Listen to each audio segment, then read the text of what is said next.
Hi friends, welcome back to colours of rainbow cooking and craft. నేను మీ అర్చన. అందరికీ నమస్తే అండి. ఈరోజు ఎంతో రుచికరంగా ఉండే పచ్చి మాగాయ పచ్చడి ఎలా తయారు చేసుకోవాలో చూద్దాం. ఇది నువ్వులతో తయారు చేస్తామండి. చాలా టేస్టీగా ఉంటుంది. ట్రై చేసేయండి. ఈ మాగాయ పచ్చడికి పెద్ద రసాలు అయితే చాలా రుచిగా ఉంటుందండి. అలానే కలెక్టర్ కాయలు అవి కూడా చాలా బాగుంటాయి. ఏదైనా మనకి పుల్లగా ఉండే కాయలైనా పర్లేదు. ముందుగా వీటిని పైన తొడాలు తీసుకుని నీళ్ళల్లో ఆరబెట్టుకుని బాగా తుడుచుకుని ఇలా పైన పీల్ తీసుకోవాలి. ఇలా బాగా మొత్తం అంతా కూడా పైన అంతా కూడా తీసేసిన తర్వాత తొక్కు మనకి ఇప్పుడు ఒక కత్తిపెడతో కానీ చాకుతో కానీ సన్నగా పొడవుగా కట్ చేసుకోవాలి. అలానే వీటిని పేలర్తో పైన చెక్కులాగా సన్న సన్న స్లైసెస్ లాగా కూడా కట్ చేసుకోవచ్చు. వీటిని అన్నిటినీ కూడా ఒక కొలత గిన్నెతో ఎన్ని అయినాయో మనం చూద్దాం.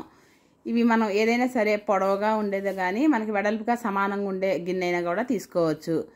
మనకి వీటితో మొత్తం అన్నీ కూడా 4 కప్పుల వరకు ఈ ముక్కలు అనేవి అయ్యాయి. వీటన్నిటినీ కూడా మొత్తం సమానంగా కొలుచుకున్న తర్వాత ఒక క్లాత్ పైన కానీ ఏదైనా కవర్ పైన కానీ ఎండలో మనం అన్నీ రెడీ చేసుకునేంత వరకు 1 గంట వరకు ఆరబెట్టుకుంటే సరిపోతుంది. ఇప్పుడు మనం ముందుగా తాలింపుని సిద్ధం చేసుకుని ఉంచుకుందాం. ముందుగా తాలింపు వేసుకోవడం వల్ల తాలింపు అంతా కూడా ఆ నూనె అనేది మనకి ఆరి ఉంటుంది. వీటికి మనం ఆవాలు, వెల్లుల్లిపాయలు, కరివేపాకు, ఎండుమిరపకాయలు అలానే ఇంగువను కూడా వేసుకుని ఇవి కాస్త బాగా ఫ్రై అయిన వరకు ఫ్రై చేసుకుని ఇవి బాగా ఫ్రై అయిన తర్వాత స్టవ్ ఆఫ్ చేసి ఇదంతా కూడా మనం నూనెని ఆరబెట్టుకోవాలి. ఈలోగా మనం ఒక పెద్ద వెడల్పాటి బేసిన్ తీసుకుని మనం ఆరబెట్టి ఉంచుకున్న ముక్కల్ని ఆ కవర్ పైన వాటిని మొత్తం అన్నీ కూడా వేసుకోవాలి.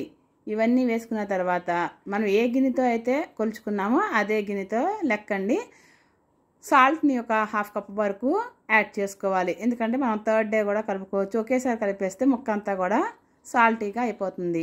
ఇప్పుడు ఒక 1 టేబుల్ స్పూన్ వరకు పసుపుని యాడ్ చేసుకుని 1 టేబుల్ స్పూన్ ఆవు పిండిని యాడ్ చేసుకోవాలి. ఒక 25 గ్రాముల వరకు మెంతుల్ని తీసుకుని వాటిని బాగా డ్రై రోస్ట్ చేసుకుని వీటిని పౌడర్గా చేసుకుని వేసుకోవాలండి. మాగాయ పచ్చళ్ళలో ఎక్కువగా మెంతిపిండినే వేసుకుంటారు. ఇప్పుడు 1 కప్పు వరకు నువ్వుల్ని బాగా డ్రై రోస్ట్ చేసుకుని పౌడర్ చేసుకుని వేసుకోవాలి. ఈ నువ్వులు ఇలా వేయటం వల్ల ఈ పచ్చడి అనేది మరింత టేస్ట్ అనిపిస్తుంది. అలానే వెల్లుల్లిపాయలు కూడా ఒక 1/2 కప్ వేసుకుని కారం ఏ గిన్నెతో అయితే మనం కలుచుకున్నామో 4 గిన్నెలకి 1 గిన్నె చొప్పున కారం అనేది యాడ్ చేసుకోండి. ఇది మీకు కారం బాగా ఎక్కువ ఘాటుగా ఉంటే 3/4 గిన్నె వేసుకోండి.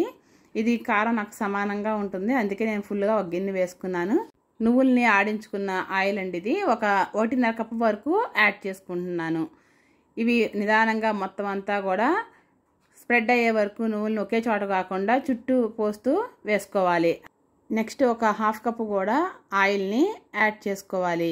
ఈ మాగాయ పచ్చడి మనం ఎండు పచ్చడి కన్నా కూడా ఇలాగా పచ్చి ముక్కలతో చేసింది చాలా రుచిగా కూడా ఉంటుందండి. ఒకసారి తప్పకుండా ట్రై చేయండి.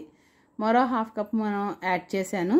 చూడండి, ఇదంతా కూడా మొత్తం కలిసే విధంగా మొత్తం కింద నుంచి పై వరకు ముక్కలన్నీ కూడా మొత్తం కలిసే విధంగా చాలా జాగ్రత్తగా మొత్తం అంతా కలుపుకోవాలండి. అప్పుడే చక్క ముక్క అనేది ఆ నూనె పీల్చుకుని చాలా టేస్ట్గా ఉంటుంది. ఇప్పుడు మనం ముందుగా వేయించుకున్న తాలింపు ఉంది కదండి, అది కూడా వేసుకోండి. ఇది సంవత్సరం వరకు మనకి నిల్వ ఉంటుందండి. ఫ్రిడ్జ్లో అయితే మనకి 2 years వరకు కూడా చూసుకోక్కర్లేదు. అంతా ఫ్రెష్గా కూడా ఉంటుంది. ఈ పచ్చడి మనకి పాడైపోతుందనే భయం కూడా ఉండదు. ఎందుకంటే ఆయిల్ మనం ఎక్కువ వేసినప్పుడు అది పచ్చిగా ఉన్నా కూడా మనకి 1 గంట వరకు ఎండలో ఎండుతుంది కదండి, అందుకు మనకి ఏమాత్రం భయం ఉండదు. ఇదంతా బాగా కలిసిన తర్వాత ఒక ఎయిర్టైట్ కంటైనర్లో స్టోర్ చేసుకోండి. ఇలా మొత్తం అంతా తీసిన తర్వాత మూత పెట్టి 3 days అయిన తర్వాత ఒకసారి మూత తీసి చూద్దాం. ఇప్పుడు సాల్ట్ మనకి ఒక 100 గ్రాముల వరకు పడుతుందండి. ఇదంతా కూడా మరొకసారి వేసి మొత్తం కింద నుంచి పై వరకు కలిసే విధంగా కలుపుకోవాలి. లేదంటే ఒక వెడల్పాటి ప్లేట్లో వేసుకుని కలుపుకోవడం వల్ల మొత్తం ఈవెన్గా కలుస్తుంది. నేను ఇంకొక 1/2 kg వరకు ఆయిల్ అనేది వేసామండి. మొత్తం మీద నాకు 2 kgs పైనే పట్టింది. ఇది ఇలా వేసుకోవడం వల్ల మనకి ఏంటంటే ముక్క అనేది పాడవదు. మొత్తం ఆయిల్ చక్కగా పై వరకు వస్తే మనకి నిల్వ కూడా ఎక్కువ రోజులు చక్కగా ఉంటుందండి. ఇప్పుడు వీటిని వేరొక సీసాల్లోకి తీసుకుని స్టోర్ చేసుకోవడమే. వీటిలో మనం ఒక వేడివేడి అన్నం వేసుకుని తింటే ఆ టేస్ట్ చూస్తే చాలా టేస్ట్గా ఉందండి. ఎందుకంటే నువ్వు పొడి వేసాం కదా, చాలా టేస్ట్ అనేది వచ్చింది. ఒకసారి మీరు కూడా ట్రై చేసేయండి. ఇంకెందుకు ఆలస్యం, నా ఛానల్ని లైక్ చేయండి, షేర్ చేయండి, సబ్స్క్రైబ్ చేయండి.